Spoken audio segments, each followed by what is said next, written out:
안녕하세요. 미스터 레즈맨입니다. 오늘은 액션 드라마 영화 한 편을 소개해드리려고 합니다. 제목은 빅 브라더입니다. 스포일러가 포함되어 있으니 주의해 주시기 바랍니다.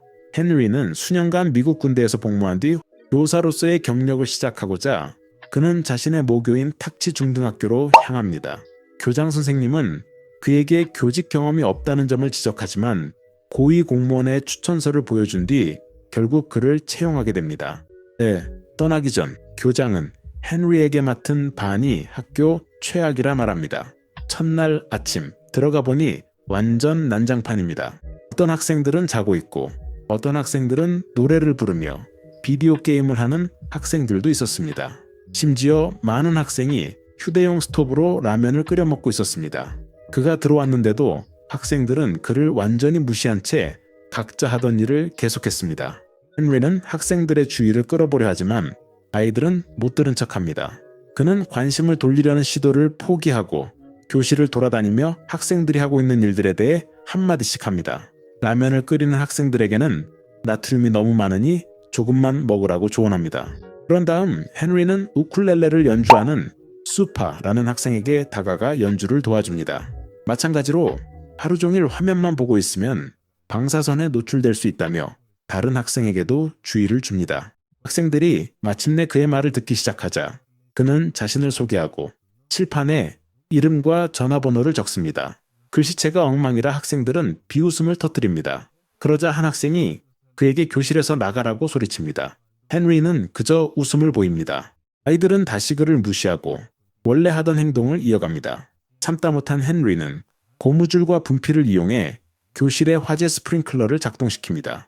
학생들은 젖지 않기 위해 급히 흩어집니다. 드디어 학생들의 집중을 끌어내는 데 성공한 그는 공식적으로 자기 반에 온 것을 환영한다고 말합니다. Welcome to my class. 수업이 끝난 후 하위권 학생 5명이 담배를 피우기 위해 체육창고에 모입니다. 그룹의 리더인 잭은 다른 반의 우등생 여학생을 짝사랑하고 있습니다. 친구들이 그의 사진을 몰래 보는 것을 들키자 그를 놀려댑니다. 이 그룹은 학교 농구부에 부유하고 버릇없는 아이들과 라이벌 관계입니다. 농구부원들이 창고에 들어와 평소처럼 가난하다는 이유로 잭을 조롱합니다. 나중에 농구부가 연습할 때 잭과 친구들이 근처에서 지켜보고 있었습니다. 잭이 코트에 물병을 떨어뜨리는 바람에 농구부 주장이 넘어지고 맙니다. 아이들이 웃자 학교 영어 교사 미스 리앙 이 벌을 주려 하자 아이들은 장난을 치고 책상을 치우는 틈에 달아납니다. 한편 교장 선생님은 교육위원회에서 연간 예산의 20%를 삭감하려 한다는 소식에 고심하고 있습니다. 위원회 사람들은 학교가 예산을 어떻게 사용하고 있는지 조사하기 위해 학교를 방문합니다. 같은 시각 헨리가 교실에 들어서자 학생들이 장난을 치려고 물통을 올려두었지만 그는 떨어지는 물통보다 더 빠른 반사신경으로 그것을 피합니다. 비웃으려던 학생들은 놀라고 헨리는 흡연자인 잭에게 담배를 요구해 건네받으며 궁금증을 자아냅니다. 그러자 헨리는 수파에게 담배에 들어가는 3가지 성분을 말해보라고 합니다. 수파가 정답을 맞히자 그는 오늘 수업을 빠져도 좋다고 허락합니다. 그러자 모든 학생이 책상을 두드리며 자신들도 수업을 빠지게 해달라고 학생들이 조용해지자 그는 모두에게 담배 한 개비씩을 나눠주고 분석해보라고 합니다. 헨리는 건강에 미치는 영향만 단순히 나열해서는 아이들이 진지하게 듣지 않을 것을 알기에 대신 담배를 피우면 어떤 결과가 따르는지 묻고 폐의 타르가 어떻게 형성되는지 설명해줍니다. 처음으로 학생들은 선생님의 말에 귀를 기울이고 배움에 흥미를 느낍니다. 종이 울리자 그는 담배를 돌려달라고 하고 학생들은 마지못해 이를 받아들입니다. 그날 카페테리아에서 농구부 주장이 잭의 친구 중 한 명인 브루스의 발을 걸어 넘어뜨립니다. 이 일로 양측 사이에 언쟁이 벌어지고 곧 싸움으로 번집니다. 음식과 테이블이 날아다니며 식당은 엉망이 됩니다. 이후 5명의 학생이 정학을 당했다는 소식을 들은 헨리는 복도에서 싸우는 잭을 발견하고 그를 말립니다. 인정하라고 하자 잭은 부유한 아이들은 아무런 처벌도 받지 않는다며 학교가 불공평하다고 비난합니다. 그날 수업이 끝난 뒤 헨리는 5 학생에 대해 더 잘 알기 위해 그들의 생활기록부를 검토합니다. 첫째는 늘 인종차별을 받고 동네 경찰에게 절도범으로 몰리는 파키스탄 이민자들 수파로 꿈은 음악가가 되는 것입니다. 둘째 학생은 디는이라는 소녀입니다. 레나는 태어날 때부터 아들을 바라던 아버지에겐 실망이었고 평생 존중을 얻으려 머리도 자르고 차를 갖고 놀며 남자인 척했습니다. 하지만 아버지는 그녀에게는 관심이 없고 남동생을 왕자처럼 대합니다. 또한 브루스와 크리스라는 형제가 있습니다. 그들이 어렸을 때 어머니가 다른 남자와 도망가 버리는 바람에 아버지는 알코올 중독자가 되었습니다. 형제는 자라면서 서로만을 의지했습니다. 브루스는 현실에서 도망치기 위해 비디오 게임에 집착했고 크리스는 가족을 위해 돈을 벌려고 식료품점에서 열심히 일했습니다. 마지막으로 헨리는 잭의 가정 환경에 대한 정보를 찾지 못합니다. 다음 장면에서 잭이 식당에서 웨이터로 일하는 모습이 종합 격투기 도박사 양 지잉이 동료와 함께 식당에 들어옵니다. 양 지잉이 보지 않는 사이 잭이 그의 고급 라이터를 훔치려다 들키고 맙니다. 양 지잉이 부하들은 잭의 신분증을 확인하고는 그를 무자비하게 폭행합니다. 그가 학생이라는 사실을 알게 된 후 양징은 그에게 돈을 좀 주고 배달원 일을 제안합니다. 다른 곳에서 헨리는 수파의 집을 방문했다가 그가 돈을 훔친 뒤 아버지와 그 일당들에게 쫓기는 모습을 목격합니다.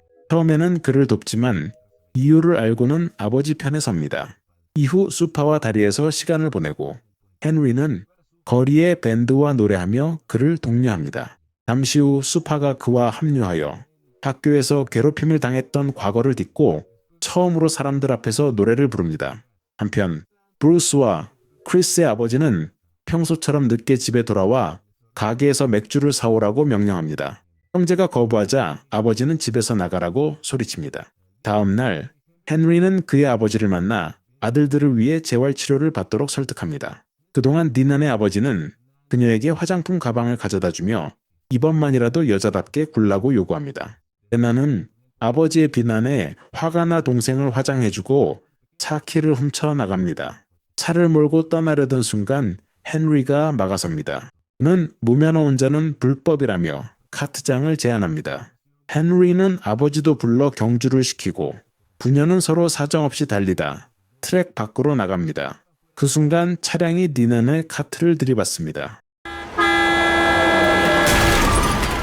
하지만 그녀는 피합니다.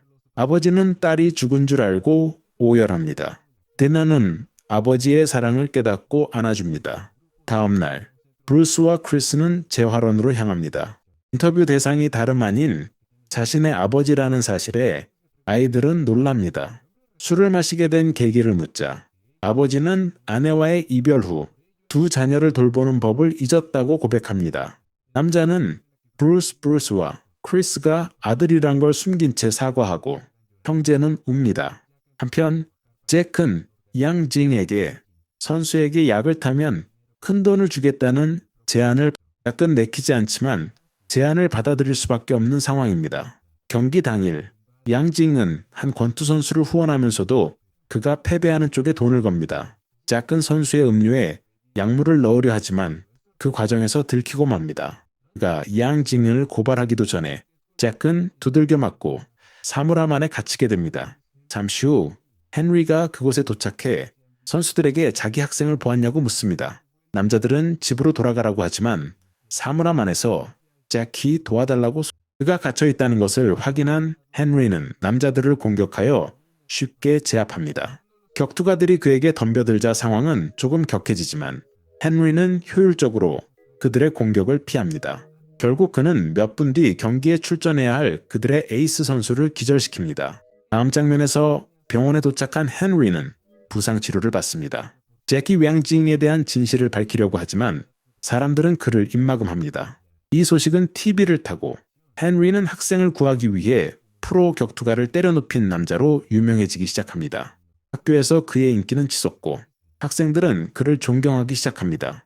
예전과는 다르게 그가 교실에 들어올 때 모두 일어나 환영하기까지 합니다. 과거 회상 장면에서 헨리는 학교 다닐 때 장난꾸러기였다는 사실이 드러납니다. 그는 행사에서 피아노를 연주하는 학생에게 물풍선을 던지기도 했습니다.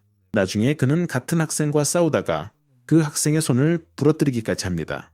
그는 싸움 때문에 정학을 당했고 그 후 미국으로 떠나야 했습니다. 그날 이후로 학생들은 헨리의 수업에 집중하고 다음 대학 입학 시험을 위해 열심히 공부합니다. 모두가 좋은 성적을 거두지만 약물에 중독되어 버린 브루스는 예외였습니다. 가족 문제를 피하려 게임에 빠진 브루스는 약물에도 손대고 입시 모의 시험까지 망칩니다. 헨리가 돕겠다 하지만 브루스는 더 우울해집니다. 결국 그는 집 발코니에서 뛰어내려 병원으로 이송되고 혼수 상태에 빠집니다. 언론은 소식을 왜곡하여 브루스에게 일어난 일의 책임을 학교와 헨리에게 돌립니다. 교육위원회 공무원들은 헨리를 조사하고 그의 교사 자격증을 박탈하기로 합니다. 그가 짐을 챙겨 학교를 떠날 때 학생들은 그에게 남아달라고 부탁하며 뒤를 쫓습니다. 그의 부재로 아이들은 기운을 잃지만 그가 자랑스러워할 수 있도록 다가오는 시험을 잘 봐야 한다는 것을 알고 있습니다. 그날 이후 학생들은 헨리가 훌륭한 교사임을 법원에 증명하기 위해 평소보다 2배로 공부합니다. 시험 당일 잭과 모든 그분은 헨리로부터 시험 1시간 전에 학교로 모이라는 메시지를 받습니다. 학생들이 모이자 아이들을 학교에 묶어 시험장에 늦게 하려는 양징의 속임수임을 알고 뒤늦게 온 헨리도 그 계획을 알게 됩니다. 그는 학생들을 풀어주고 아이들이 다치지 않게 하려고 양징의 부하들과 맞서 싸웁니다. 아이들은 탈출하여 시험장을 향해 달려가고 그 사이 헨리는 양징과 격투를 벌입니다. 1대1로 맞붙던 중 양징은 자신이 어릴 적 헨리가 던진 물풍선에 맞았던 아이였다고 밝힙니다. 손을 다친 탓에 음악 콩쿠르에 나가지 못한 그는 피아노를 포기했고 자신의 꿈을 망친 헨리를 원망해왔습니다. 헨리는 그를 설득하려 하지만 다시 공격을 받습니다. 그들은 칼을 차지하기 위해 몸싸움을 벌입니다. 마침내 헨리는 그를 죽일 기회를 잡지만 그렇게 하지 않습니다. 그는 어릴 적 잘못에 대해 사과하고 자리를 뜹니다. 학생들은 제 시간에 시험장에 도착하여 시험을 치릅니다. 몇 주 후 모든 학생이 시험에 합격합니다. 양징은 다시 피아노를 치기 시작하지만 예전만큼 실력이 좋아지려면 많은 연습을 해야 합니다. 브루스는 빠르게 회복하며 내년 입학시험에 도전하겠다고 다짐합니다. 교장 선생님 또한 교육위원회로부터 20%의 보너스 기금을 지원받게 되어 기뻐합니다. 학생들이 입학시험에서 아주 좋은 성적을 거두었기 때문입니다. 헨리는 다시 교단으로 돌아와 새로운 학생들을 대상으로 또다시 화재 스프링클러 장난을 칩니다. 이 영화 정말 대단한 명작이었습니다. 이런 영상 더 보려면 구독, 알림, 좋아요 부탁드려요. 시청 감사합니다.